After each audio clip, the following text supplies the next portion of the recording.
Who took the cookie from the cookie jar? Rabbit.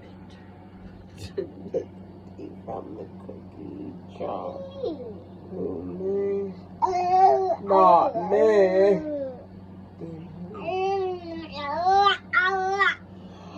Fucking Grandma Bear with her skeleton feet. Sorry, Tony. I'm so angry that his grandmother decided to cut his hair. She cut it while I trusted her. I trusted her with my son for 6 hours, and all throughout the day, ever since his hair started to grow into his natural texture, her and my brother have been joking him, calling him monkey, calling him names. A one-year-old. Yeah. A 1-year-old. And I would have never thought that she would attack my son's hair. But I'm trying to. You've never even seen, maybe I've never posted his hair before. But she just cut it into patches because she fucking wanted to. She doesn't respect me as a mom. Anywhere else, you bring your child to daycare and then you pick them up and their hair is cut into pieces.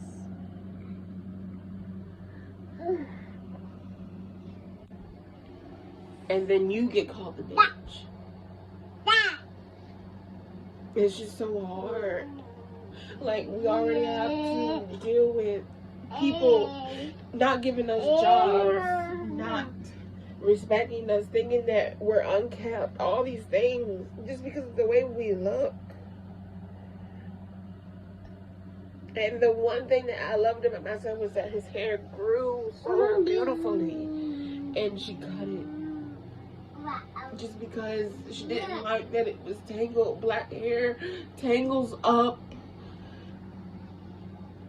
There's nothing wrong with that to me. Look at it, it's so short. But I have to fall in love with it all over again because I just have to. I don't have a choice. I'm stuck here living with my mom. Because I don't have any childcare and I don't want to leave him with her anymore.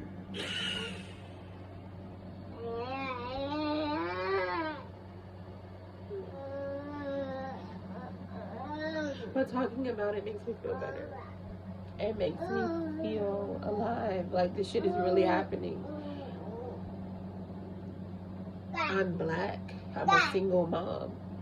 I have that abusive mom that you hear, that's stereotypical. It's the truth. It's not a stereotype. It is the truth. Majority of us have to deal with this shit. My neighbor, she just had a baby. She has her husband. She has her grandma. I watch so many cars come to help with this one child. I have one child, and my mom sits at home all day. She has 6 sisters. I'm dirty. I'm this, I'm that. I take showers every day. I brush my teeth once a day. Because I want to. Like, even if I didn't want to take a shower today. But the truth is I do. I wash up every day. I'm a very big person. So if I skip a day of not being rinsed off, I'm going to stink. And I'm going to smell like this fat lady named Liz that I used to work with. I didn't like how she smelled, but I never disrespected her. I never told her that to her face.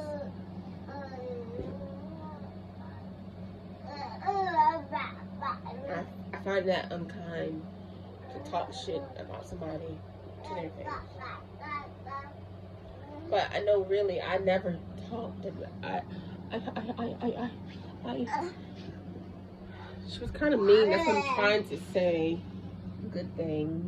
But I can understand why she was mad. Being fat. People look at you, people say shit out loud. That was the first time I realized, like, working in the workforce is not that much different from elementary school. People still bully. They still don't want you to sit next to them. I said, wow, you're like fucking 60 years old talking about I wasn't talking to her. The fuck? So if you're talking in a break room and you're just talking loudly, I would assume that this is like an open conversation. So this one guy, his little plants, he was just talking loudly, and I saw like people were looking at him and like laughing, and so I started looking at him, laughing too. And all of a sudden, he stopped talking and said, "Can I help you?" He looked at me and said, "Can I help you?" So, can you help me? Oh no, I just thought you was talking to everybody. And the lady looked at me that was laughing with him. She's like, "Girl, you can't do that here, Miss Mary." She always call herself teaching me shit. How am I fucking supposed to know he's talking loudly? The fuck, what is this? And he's looking at different people, and I'm just like, oh, so I'm not supposed to look at him because he's talking loudly. Okay. Then fuck you. The fuck?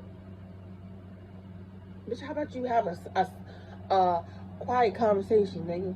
It's you, and you're like talking so fucking loud, and the people are right next to you. I don't want to record anymore. I think I'm done.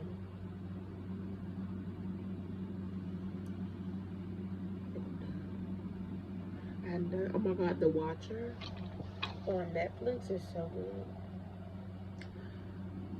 I said, oh my god, who's that? So I'm on the last episode, and Jesus. Okay, pray for me. Pray that I get out of this place, that I escape domestic violence. All the shelters are full. Verbal abuse is abuse. Don't let anybody tell you that you're mentally incompetent. I fucking left college to be here because my mom acted like she was gonna die during the pandemic, and made me feel bad. She made me feel bad for being in college. I lived about 3 hours away. The college I was Lynch Liberty, and that's another fucking story. I'm not there anymore, but I was going to Liberty University. Yeah, the online shit. It's an actual building. And I was going there, and during the pandemic, she was like, you need to be here helping me with the bills and getting the groceries for me. I have diabetes and shit. Bitch, so what? That's what I should have said. But instead, I thought that was God telling me to go back home. And now I have a child. And I also went back to my abusive relationship. But I left that relationship, and now I'm back home to where the idea of being abused, the idea of letting people abuse you is okay. I'm back to where it became something that it's okay for people to criticize how you look, because my mom did it even as I was a kid. I remember she would look at my butt and say, "Dang, you got a black butt." The fuck? So what am I supposed to do about that? I didn't ask to fucking be here. I didn't ask to have dark parents either. Damn, you got black blood. Thanks, Mom. Now I love myself, my dark skin. Like, why the fuck do parents do that? They're only black. I can't imagine the white ones do it. But I don't know. I don't see that white people do it. I'm sure everybody has their thing. I'm done.